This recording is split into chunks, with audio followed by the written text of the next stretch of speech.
They made curtains of goat hair for the tent over the tabernacle, 11 altogether. All 11 curtains were the same size, 30 cubits long and 4 cubits wide. They joined 5 curtains into one set and the other 6 into another set.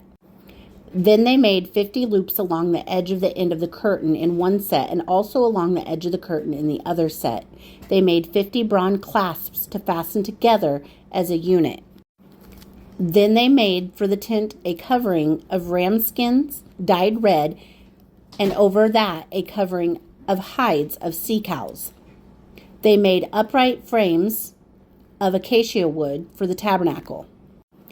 Each frame was 10 cubits long and a cubit and a half wide, with 2 projections set parallel to each other.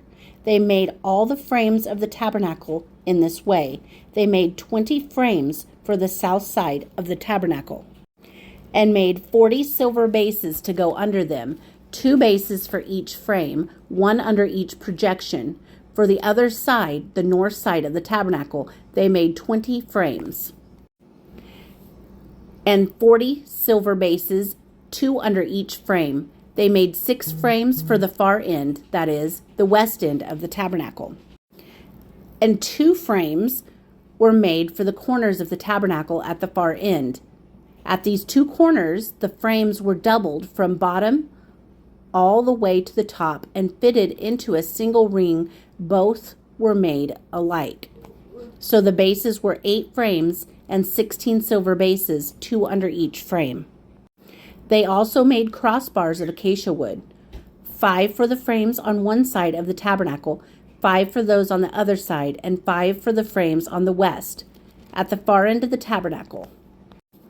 They made the center crossbar so that it extended from end to end at the middle of the frames. They overlaid the frames with gold and made the gold rings to hold the crossbars. They also overlaid the crossbars with gold. They made the curtain of blue, purple, and scarlet yarn and finely twisted linen, with cherubim worked into it by a skilled craftsman.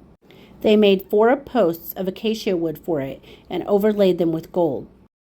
They made gold hooks for them and cast their 4 silver bases. For the entrance to the tent, they made a curtain of blue, purple, and scarlet yarn and finely twisted linen, the work of an embroiderer. And they made 5 posts with hooks for them. They overlaid the tops of the post and their bands with gold and made their 5 bases of bronze.